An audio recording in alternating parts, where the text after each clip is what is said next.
Be inspired, supported, and empowered. This is the Global Healthy Living Foundation podcast network. We also urgently need guidelines for the management of chronic pain in these conditions to address the individual needs of the patients from a biopsychosocial perspective, which is where the physical and emotional well-being of the patients are prioritized. So this requires an interdisciplinary approach where multiple specialties work in concert with rheumatologists to address the complex needs of patients with chronic pain conditions. Welcome to The Health Advocates, a podcast that breaks down major health news of the week to help you make sense of it all. I'm Stephen Newmark, Director of Policy at the Global Healthy Living Foundation. And I'm Zoe Rothblatt, Associate Director of Community Outreach at GHLF. Our goal is to help you understand what's happening in the healthcare world, to help you make informed decisions to live your best life. Stephen, today I'm excited for you to hear the interview I had with Dr. Lola Falasinnu. We talked about the importance of representation of racial minorities, specifically in lupus clinical trials, her research on chronic pain and rheumatic disease, and the value of health advocacy. Great, I'm excited to listen, but first we have some news updates.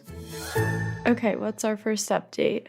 Well, 2022 was a record high year for Affordable Care Act enrollment, also known as Obamacare. That's really exciting. Yeah, open enrollment just ended and close to 16 million people have enrolled in the health insurance platform. And I think one of the main reasons for that is the increased subsidies, right? These were first put into effect in the stimulus bill during COVID, and they were extended in the Inflation Reduction Act, which we did a whole episode on. So it's really exciting to see it come to life. Yeah, absolutely. Basically, these subsidies help people pay part or even in some cases all of their monthly premium. And we know how costly that can be, Yep. But health insurance is so important, especially when you have chronic disease. Like, it's literally a lifeline to getting care. So it's good to see that Americans are enrolling. Absolutely.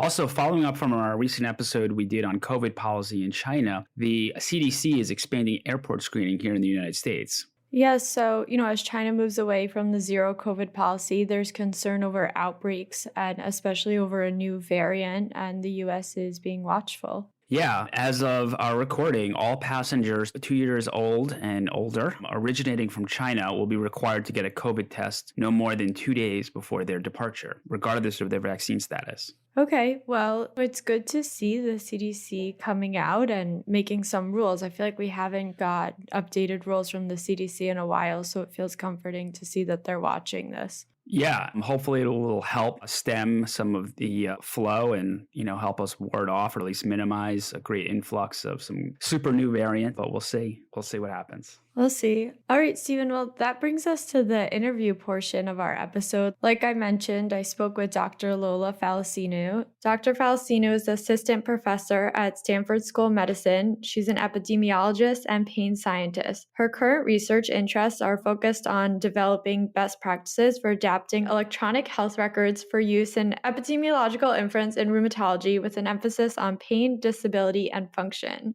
Dr. Falasinnu is also an expert in outcomes research, and she identifies as Nigerian Canadian and is passionate about increasing the representation of patient and clinician voices impacted by rheumatic diseases in sub-Saharan Africa. Well, thank you so much for joining us on The Health Advocates. Welcome. Thank you so much. So why don't you start by telling me and our audience, about yourself, what led you to your research at Stanford? And, we talked a little bit in your intro about what your work encompasses now, but maybe you could elaborate for us. So I'm a classically trained epidemiologist.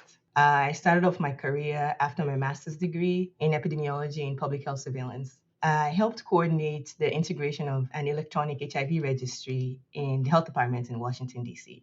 My doctoral degree is from the University of British Columbia in Canada, where I also conducted surveillance work at the British Columbia Centers for Disease Control.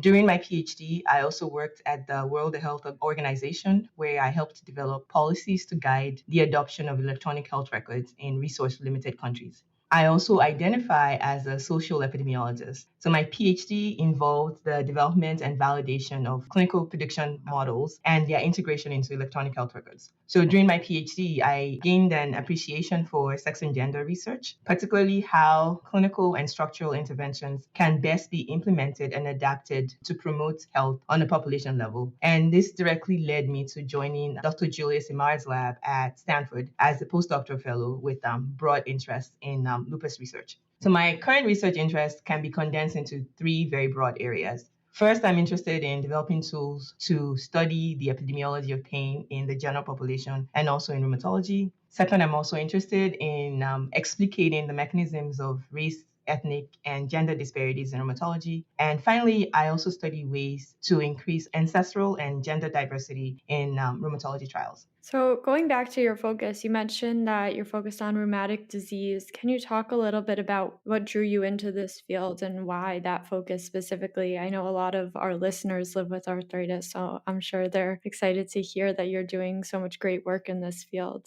So I am primarily a lupus researcher, but I'm also interested in autoimmune rheumatic diseases. Lupus is a systemic autoimmune disease that disproportionately affects women of childbearing age or women of reproductive age. Lupus has a predilection for racial minorities, so Black, Hispanic, and Asian women have higher risk. My journey to becoming a lupus researcher stems from my experience of losing a very good friend to lupus. During that time, one of the friends and a close family member were also diagnosed with lupus. All of them were Black women. So I channeled the helplessness I felt at that time. And this was like a huge inflection point in my life. And I decided to redirect my skills into doing research that will ultimately reduce the pain and suffering in lupus. I think a lot of our listeners can relate to that, and myself as well. I live with 2 autoimmune diseases, and I think whether it's yourself or someone around you that's living with these conditions, or, like you mentioned, you lost someone, really you can take that pain and turn it into purpose. So I'm excited to learn from you. Let's dive into some of the research. You talked about diversity in clinical trials and just diversity in this research in general.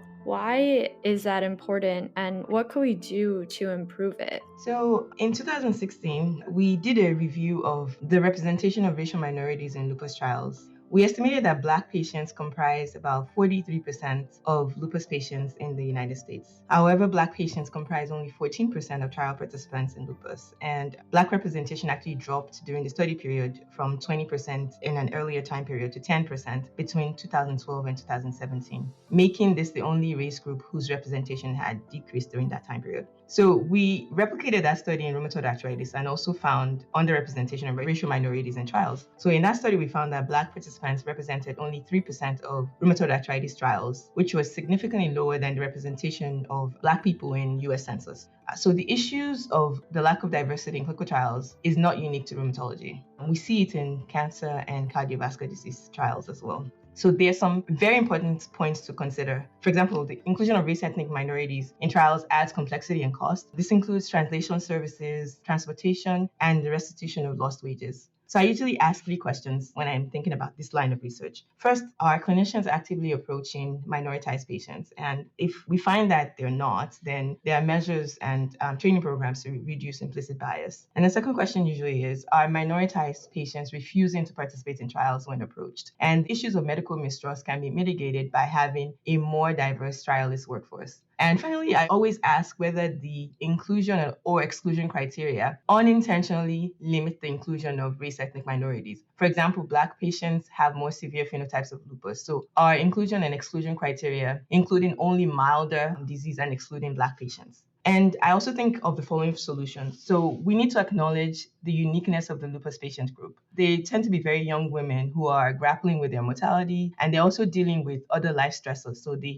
dealing with school, work, and relationships. So how can we adapt the traditional trial recruitment framework while acknowledging the challenge of engaging this patient group? First, there needs to be very detailed plans to engage women and minoritized patients very early in the development of research questions so that these questions are of relevance to patients across disease severity and subtypes. Second, there needs to be plans to enroll diverse patients in pharmacogenomic and pharmacokinetic studies. And third, within the context of trials, diverse patient perspectives need to be considered in terms of meaningful endpoints and patient-reported outcomes. Finally, there needs to be plans to conduct post-marketing surveillance to get a sense of how the drugs are working in different patient groups, in racial minorities and pregnant women.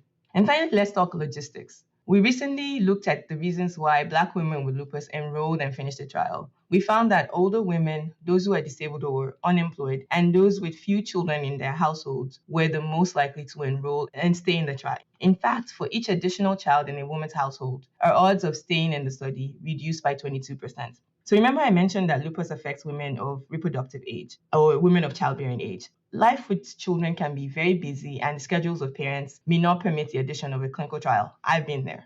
Trials need to improve participation among those with children by making provision for childcare either on site or through reimbursement for childcare services. From what I'm hearing for you, there's so many stakeholders involved. You started by outlining solutions in the doctor's office, what physicians can do, then talking about how patients can get involved, then things like post-market surveillance, which is a whole nother group involved in that. And, not only are all these stakeholders, but like you just mentioned, we need to look at the patient as a whole. You can't just say, okay, here's a lupus patient, put them in the trial. There are things going on. You mentioned school, work, if there's a family. And I think that's so important because when you live with a chronic disease, that's just one part of your life, and it may be a really big part, but there's all these other pieces that you need to advocate for yourself in order to be well. There's so much more to your health than just the one piece. I'd like to switch gears a little bit and talk about your research on chronic pain. Can you tell us about the study that you worked on and why the findings are important for patients?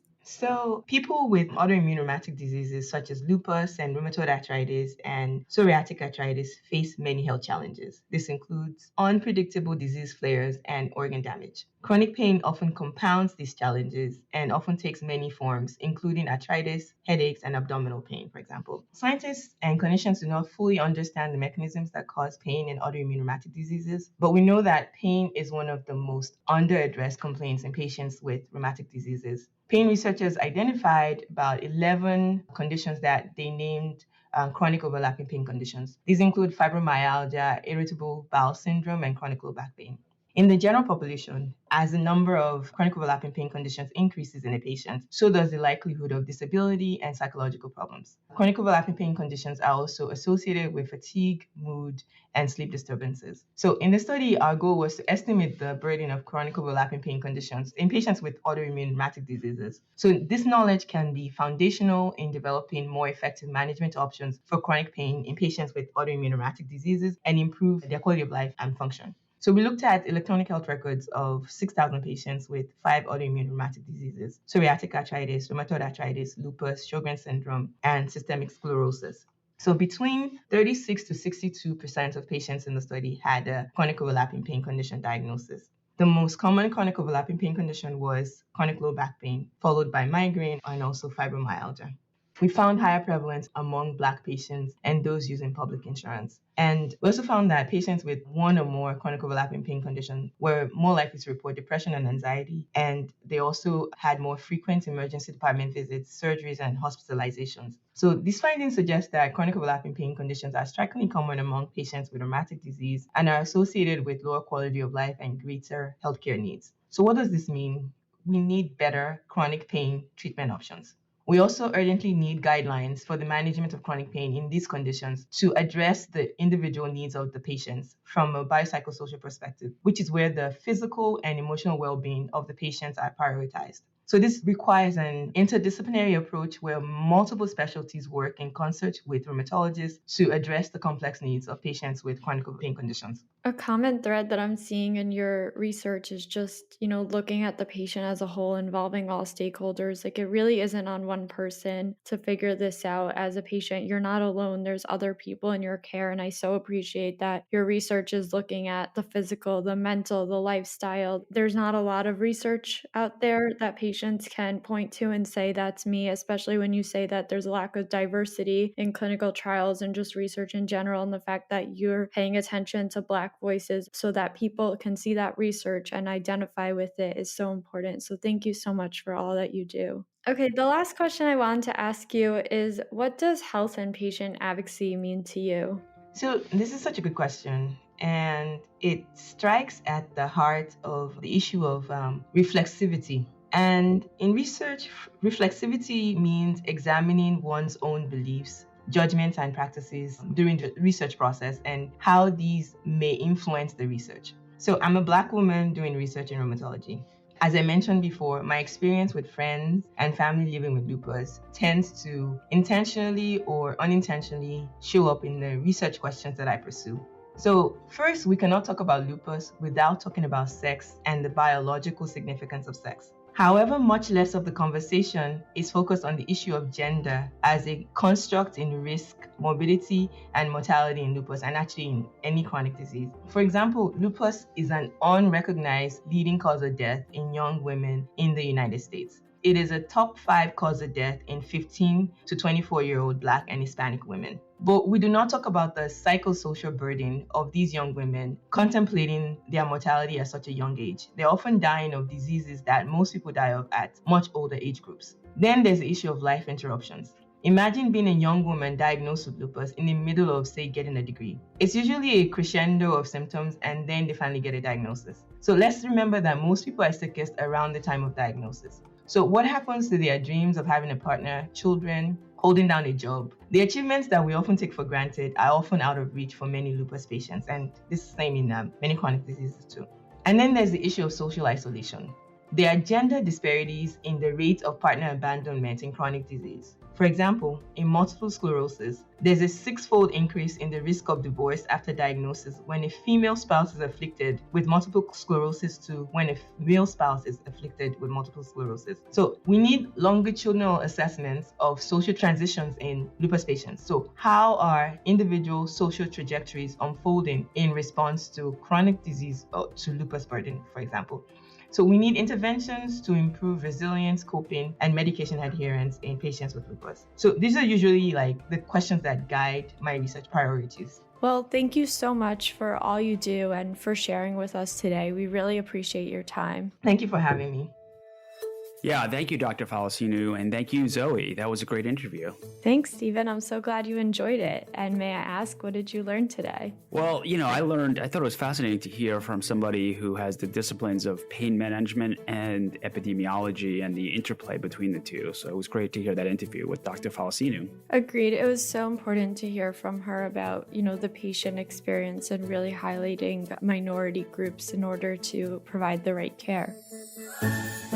Yeah, we hope that you learned something too. And before we go, we definitely want to give a shout out to our colleague Joe Coe, who hosts Talking Head Pain, where he speaks with people living with migraine and headache about their journey. You can check out all of our podcasts at ghlf.org/listen. Well, everyone, thanks for listening to The Health Advocates, a podcast that breaks down major health news of the week to help you make sense of it all. If you like this episode, please give us a rating and write a positive review on Apple Podcasts. Subscribe and check us out on YouTube. I'm Zoe Rothblatt. I'm Stephen Newmark. We'll see you next time. Be inspired, supported, and empowered. This is the Global Healthy Living Foundation Podcast Network.